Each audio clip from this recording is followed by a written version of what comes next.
Welcome to Real Estate Talk. We're tackling your questions about real estate. And this week's question is, how do I sell my house in 2025? I love the really specific, Courtney, 2025. Are things different than they were before? Let's jump into it. Let's do it. So you're ready to sell your house. Maybe you're downsizing, moving to a new city for a new job, or maybe you just want to relocate.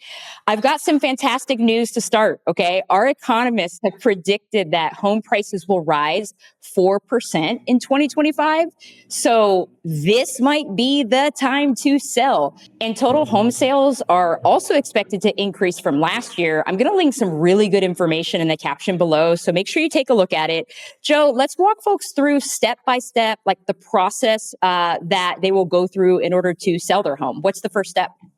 Okay, so this one might be a little bit different. I want to go out of the gate with saying hire a home inspector. What? And a Why? lot of people, exactly. It's like you think that that's the buyer's responsibility, right? And it will be once you get under contract. But I think that's the point where, Courtney, wouldn't you want to know some of the things that are going to come up in that buyer's home inspection report? Because there was a time, especially when the market was going really crazy, that maybe some buyers were waiving a home inspection. We're starting to see that come back, though, where that's almost always a contingency on the purchase now. Yeah. And so what I'm saying is, as a seller, get ahead of that. Actually think about and hire a home inspector ahead of time and just start knocking off that list of things that you can do so that when the buyer brings a home inspector through, you've already anticipated a lot of what might come up on that, because the reality is they're going to ask for some of these things to be repaired. Exactly. And that actually brings us to the second step, which is make those repairs and small upgrades to your home. First impressions are lasting impressions. And the more move-in ready the home is, the more desirable it is for buyers. And honestly, it kind of makes the sales process that much smoother and enjoyable, in my opinion. I don't know about you, Joe. Many buyers are looking for homes that have dedicated workspaces, kitchens, and bathrooms are huge selling points.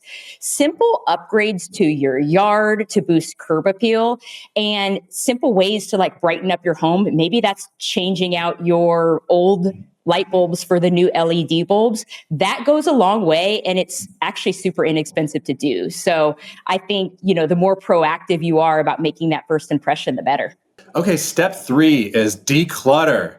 Yes. I love this because even before we start recording, you and I are scrambling around. You a lot less than I am, but I'm actually decluttering just to record this.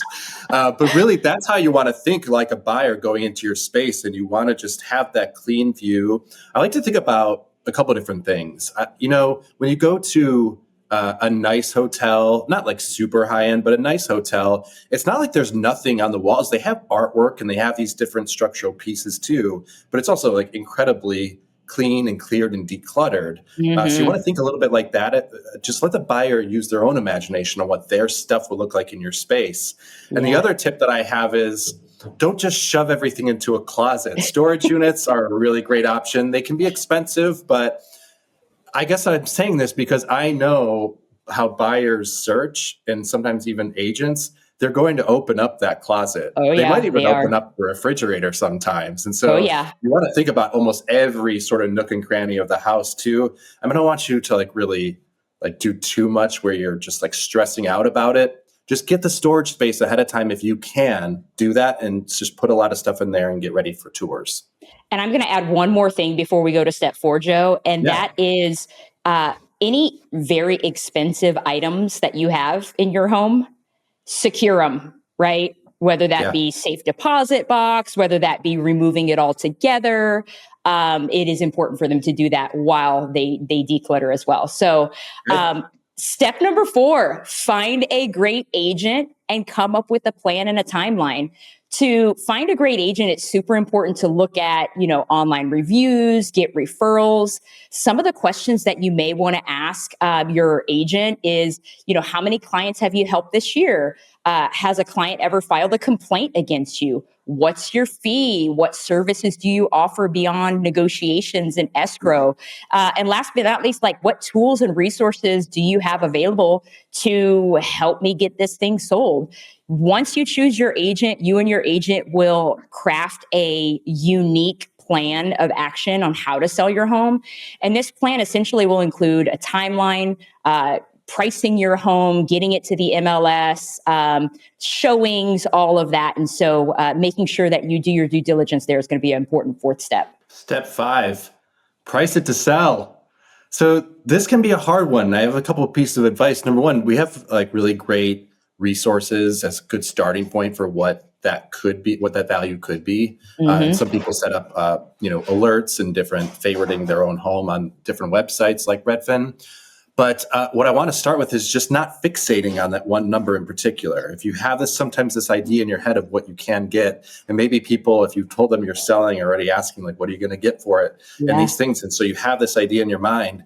I guess like I would just break that apart a little bit and have either a range or just don't fixate on like, I got to get this one number, mostly just because of market conditions and the way that things can shift. And so it's just getting away from that fixed mindset, I think, is a really healthy first step. Similar to hiring an inspector, Courtney, you can hire a home appraisal. Now, again, this is pricey. Yes. But it's another thing that's going to come up in the transaction process. If the buyer for your home has a loan, they're going to have a third-party appraiser come in and give an estimate of value to make sure that the bank is lending the amount of money that's appropriate for the home.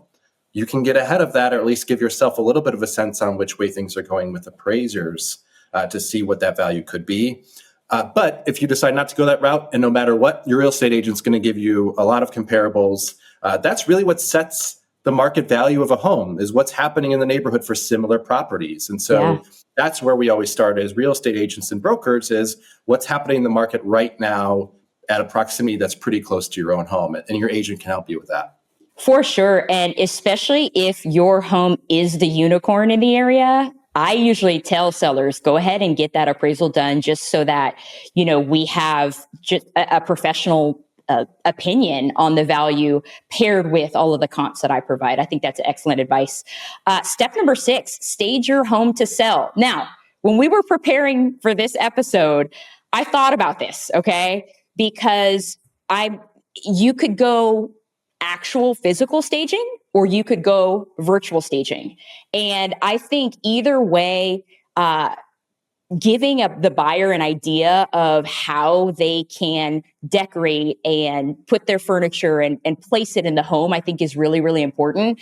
Now, how to decide whether to do virtual staging or actual physical staging, I think it really depends on what's happening in your market. If homes are selling super quickly, then maybe you want to do the virtual option, right? Especially if it's vacant. If you have a luxury home that maybe is a little bit sparse on furniture, I think doing actual physical staging actually might be really good, again, to give the buyer the perspective. You also want to help paint a picture for the buyer of how awesome this home is and all the potential that it has for them to make it their home. I love that. And again, it's that fine line of, you don't want a buyer going in and having to just start from scratch and be like, I have no idea where I'm going to put anything. Where's the TV going to go? Where's the couch? Will it fit? You have to give them a giant head start, right? Yeah. But maybe not go so far as to be like really eclectic with your decor and things like that. That's back to the staging part of it. So I love this. Yeah, for sure. For sure. What about step 7, Joe? Okay, sticking with the images. And of course, we were the first company to put homes on a map. And ever since then, we've measured what people like seeing when they go to what we call listings details pages. When basically they pull up a home on a search site like Redfin, what do they spend the most time on? And the short answer is photos, photos, photos. That's why we always preach this is so important to home marketing. Because buyers start their search online and then they get to your home. That moment when they scroll through the first few photos is super important, because what you're trying to do is translate those clicks into in-person tours. So you got to nail the debut. So this is all about photos. You want to make sure that obviously a professional home photographer comes in and shoots it. We can also just do 3D walkthroughs now. That's super helpful to get a sense of the layout and things like that. But the better you represent your home online, the better chance you have of selling it quickly. Yeah. And let's face it, Joe, people aren't reading the captions as much without awesome photos. They start with the photos, and then that may lead them down to diving deeper into a particular home. So that's great. That's right. Step 8, I want to focus a little bit more on strategy, right? You think you got to think about the time of year that you are planning on listing. Oftentimes, homes listed in the spring sell faster and for more money. April, in particular, is the best month to sell a home according to Redfin data. And if you have a home that's maybe tenant occupied, consider when their lease is up, and you want to plan accordingly, according to whatever agreement you have with them. Also, some people forget this because they're just so excited to list. Do you have any upcoming trips or important events coming up? Yeah. Like if you do, you also want to factor that in, because if you're having to get the house ready for showing and do something important, or if you're going to be out of town during that time, you might want to consider kind of building that into your process for getting it listed. When you're ready to go, your agent will list it on the open market, the multiple listing service, in order for it to start showing up on real estate websites for potential buyers. And on top of your agent's marketing plan, be sure to market the home yourself. Tell friends and family about it. Post on social media. Combined efforts will be fruitful in getting your home sold quickly. Okay, step 9. Have a plan in case it doesn't sell quickly. Obviously, that's our goal. Timing's always really important to sellers. Of course, there can be some flexibility there too, but what happens if it doesn't sell either according to your plan or if it doesn't sell quickly? Just start thinking about this as you're getting ready to sell so that you're not caught by surprise. It's like, okay, I realize this might happen and here's what my plan is. That can mean a couple of different things. It can mean a price decrease that you've already decided on with your agent. Like, this is going to be our strategy for dropping the price in case it doesn't sell at this price right away. It could also just mean hosting more open houses, asking your agents to get more open houses hosted just to kick up a little bit of activity there. But figure out ahead of time what those steps might be and have a plan.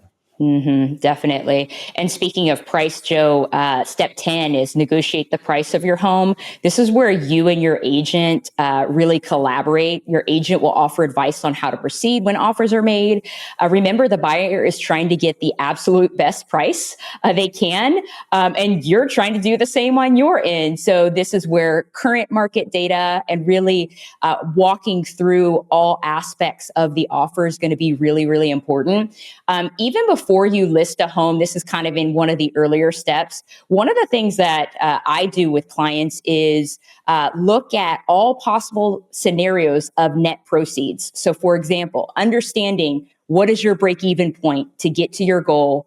Where does the market justify you listing it, so that we understand that spread? There may be some back and forth in this part of the process, but your agent will help you keep a cool head and move with strategy and intention.